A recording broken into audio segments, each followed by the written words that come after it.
watch me party on you, yeah. Assalamualaikum warahmatullahi wabarakatuh. Selamat pagi dan salam sejahtera untuk kita semua.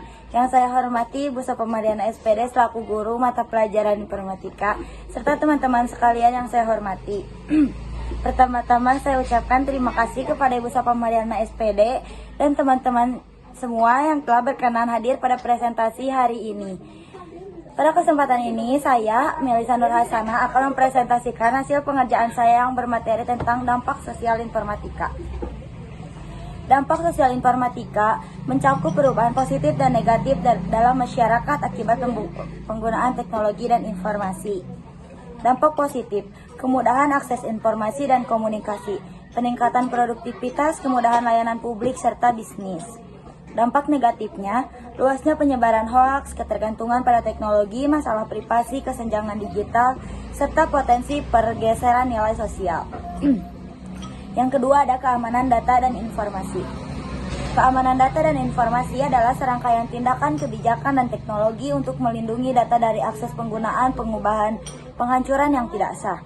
Ini mencakup perlindungan data digital maupun fisik dengan prinsip utama yang dikenal dengan CIA Triad, atau yang bisa juga disebut confidentiality, integrity, availability, serta akuntabilitas. Implementasinya meliputi penggunaan kata sandi yang kuat, enkripsi, autentikasi 2 langkah,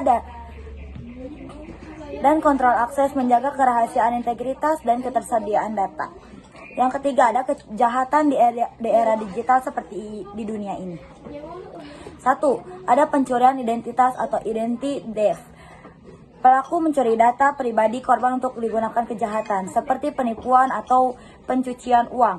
Yang kedua ada peretasan sistem atau hacking. Aksi masuk ke sistem komputer atau jaringan tanpa izin untuk mencuri data penting, merusak sistem, atau mencakup layanan. Yang ketiga ada phishing dan penipuan scam.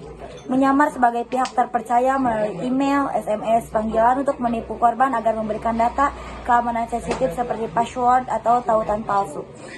Yang keempat ada cyberbullying dan penyebaran hoaks. Pelecehan atau perundungan di dunia maya yang dapat merusak reputasi dan psikologis korban, serta penyebaran informasi palsu yang meresahkan masyarakat di dunia ini. Yang keempat ada evolusi dari peretasan. Era awal evolusi yaitu pada tanggal 1960 hingga 1970. Eksplorasi dan iseng yang disebutnya itu. Asal-usul kata hack berasal dari Take Model Railroad Club atau TMRC. Di MIT, hack berarti memodifikasi sistem untuk meningkatkan kinerja.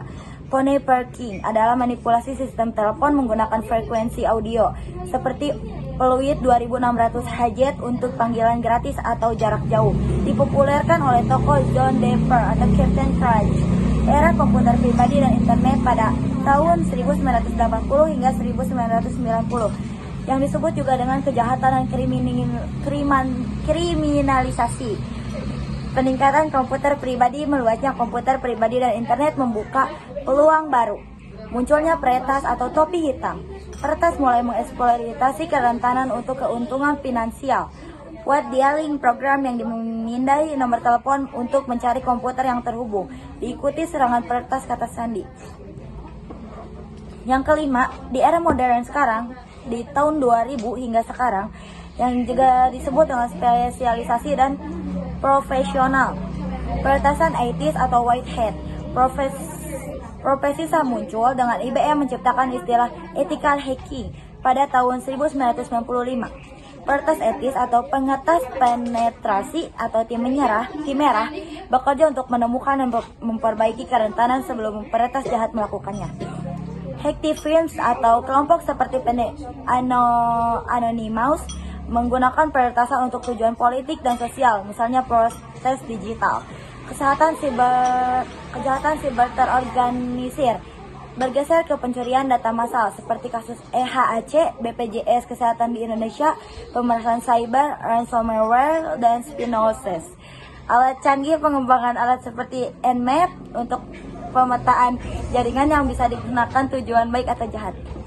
Jadi kesimpulan evolusi yaitu seperti peretasan berevolusi dari hobi intelektual dan eksplorasi di masa lalu menjadi kekuatan global yang mempengaruhi keamanan nasional, ekonomi, dan privasi dengan spektrum pelaku dari aktivis kriminal hingga profesional keamanan siber yang dilindungi akun. Manfaat positif teknologi. 1. Kemudahan dalam aktivitas sehari-hari. Transportasi seperti GPS dan aplikasi transportasi berbasis layanan digital memudahkan mobilitas sosial. Belanja, teknologi mempermudah proses berbelanja secara daring. Administrasi mempermudah pengelolaan data seperti absensi dan nilai institusi pendidikan melalui sistem digital berbasis web. 2. Komunitas dan konektivitas. Memudahkan komunikasi dengan siapa saja, di mana saja melalui berbagai platform seperti media sosial dan aplikasi pesan instan.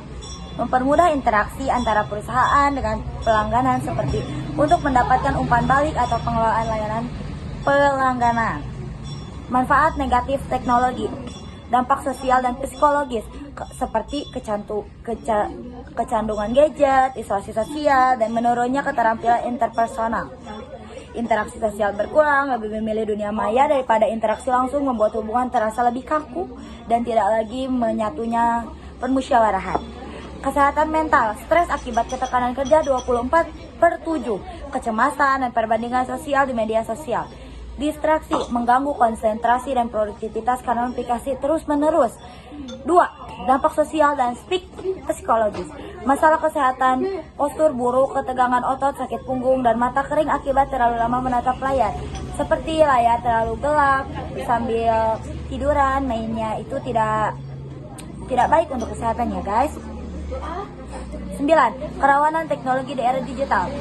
Kerawanan teknologi di era digital meliputi ancaman siber seperti phishing, malware, dan ransomware, serta masalah privasi seperti kebocoran data, penipuan online, dan penyebab hoax yang terjadi karena kelalaian pengguna kata sandi lemah, mengklik tautan mencurigakan, lemahnya sistem keamanan, dan penggunaan AI publik untuk data sensitif, sehingga memerlukan literasi digital tinggi dan langkah pencegahan teknis. 10. Jenis-jenis kerawanan. 1. Serangan cyber seperti phishing, malware, ransomware, DDoS, dan sharding. 2. Ancaman privasi dan sosial, kebocoran data, penipuan daring, scam, dan perjudian, penyebaran hoax, cyberbullying, ketergantungan, dan kesehatan mental. 3. Penyebab utama kerawanan yaitu kelalaian pengguna, sistem keamanan lemah, dan juga ancaman pihak ketiga. Cara mengatasi itu semua, tingkatkan literasi digital, perkuat keamanan teknis, jaga kerahasiaan data, manajemen, dan risiko. Cara mengatasi akan dampak sosial yaitu seperti di era digital ini kuncinya adalah literasi digital, pengaturan waktu dan keseimbangan offline maupun online melalui peningkatan kemampuan berpikir kritis, manajemen waktu gadget, membangun etika digital, serta memperkuat interaksi tatap muka dan kegiatan luar ruang agar tidak kecanduan, menjaga kesehatan mental, serta mengurangi kesenjangan sosial dan digital. Atas semua yang saya bacakan, saya akan membacakan penutup terakhir. Sekian presentasi terkait isi dari materi mengenai dampak sosial informatika saya.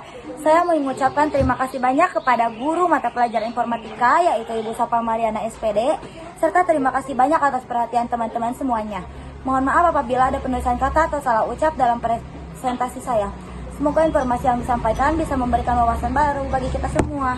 Wassalamualaikum warahmatullahi wabarakatuh.